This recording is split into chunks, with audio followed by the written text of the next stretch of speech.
Today's episode is brought to you by Mazars. SoundCartel.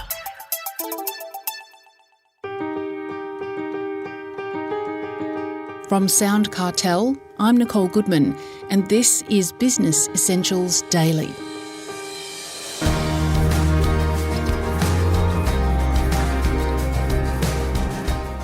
Artificial intelligence is the hottest topic right now.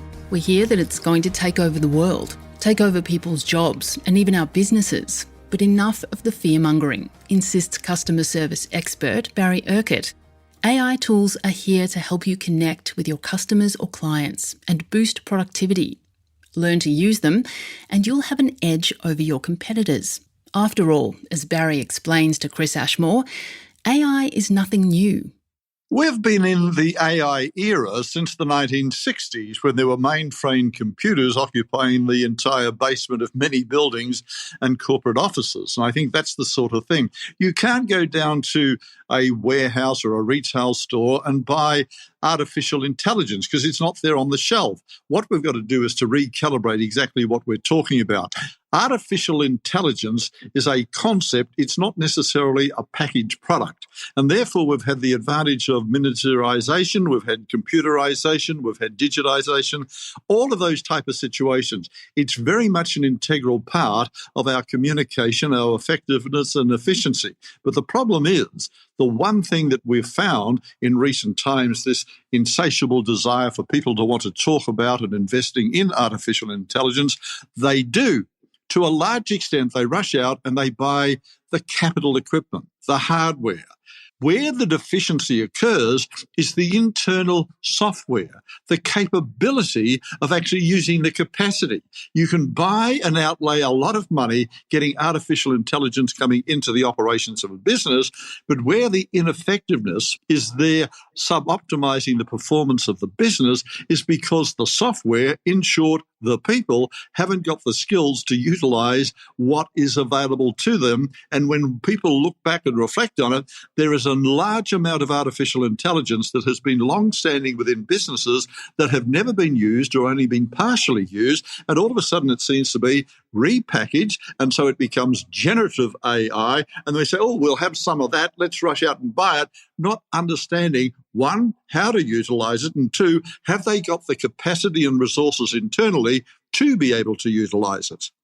But if people did use it properly, it can help their business, can't it? Incredibly, efficiently and effectively. But, and here is a fundamental issue coming from someone who has written the two largest selling books in Australasia on customer service. Technology and artificial intelligence is best when it is used to complement, not to replace people. When you are introducing systemized systems where it is removing the human quotient, particularly in retail businesses where it's business to consumers, 70% of the reasons why people buy from a product, choose a product and have a preference for a brand, a utility or whatever else it may be, is based on emotion, and it's the human quotient that is the determining and distinguishing factor. So when you have systemic circumstances where it is always about interacting with technology, there is a lot of emotion removed, therefore it becomes transactional. The relationships are founded or marginalized, and therefore the lifetime value of a customer is reduced to transaction by transaction, and that is an incredibly expensive, ineffective, and inefficient manner in which to do business based on relationships. So the lesson really is that consumers are still looking and hoping for human connection, human interaction with a business. Late last year, it was very evident there was a telecommunication company and a major airline, domestic and international, that had great problems.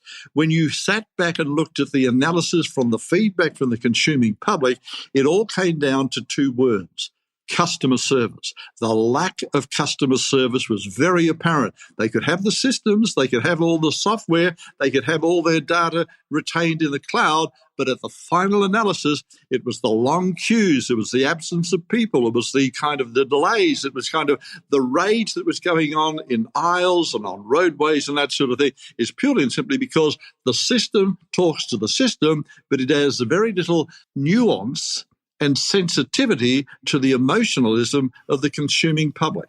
Mm-hmm. You mentioned earlier that AI is good to complement what we do, the humans in our business. Specifically, what tools can we use and how do we use them in a practical sense? Well, the big promise with social media in particular and the cloud was that you were going to be able to get there, get information from all the transactions, hence the loyalty programs where some of the companies, airlines, supermarkets, hardware stores, department stores, they have up to 10 million members of their loyalty programs, and we have an immense amount of data. Therefore, you should have been able to look at that, retrieve the data, analyze it, collate it, and then be able to come out and customize the communication.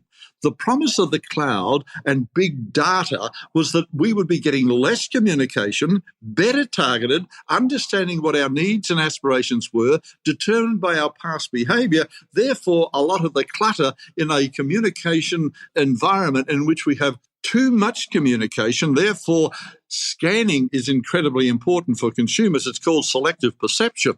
The average time a person spends on communication sent through the social media on any one communication link is 2.4 seconds. That is around about 9 words. You can't really get a large amount of messages out there if the consumers are saying delete, delete, delete. Therefore, what we should be learning from is let's respect that consumers are time poor. They may not be cash rich at the moment, but they are time poor, and therefore effective, purposeful and targeted communication will resonate and get effective, immediate responses from that targeted consumer who is either a prospective, a current, or a past client.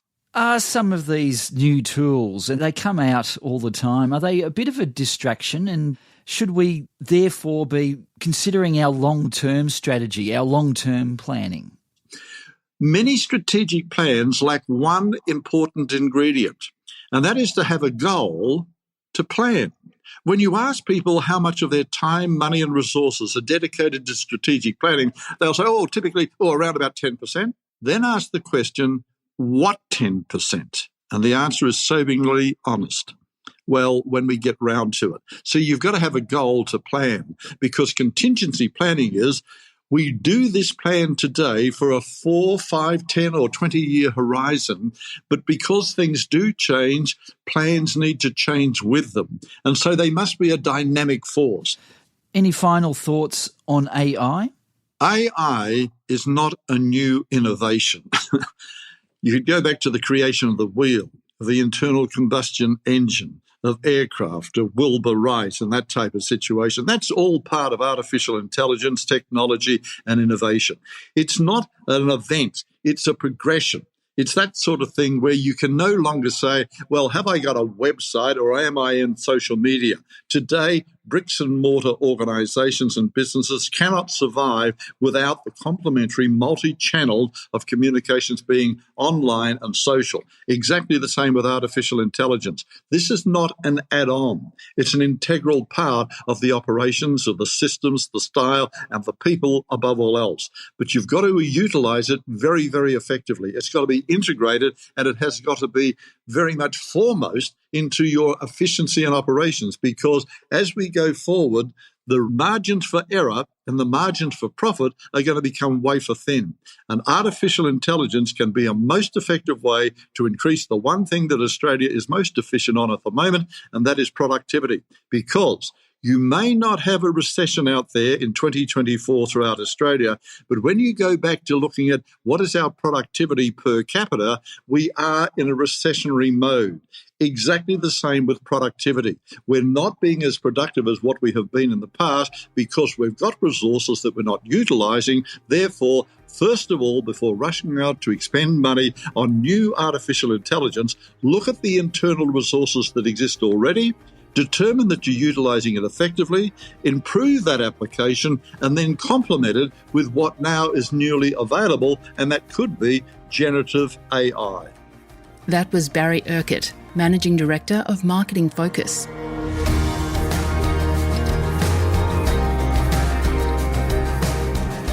This episode of Business Essentials Daily is produced by the team at SoundCartel. Thanks for listening. I'm Nicole Goodman. We'll bring you more Be Daily tomorrow. Follow @BE Daily Podcast across social media and head to bedaily.com.au for more from the Business Essentials Daily podcast. SoundCartel. This episode was brought to you by Mazars. To find out more, visit mazars.com.au. That's mazars.com.au.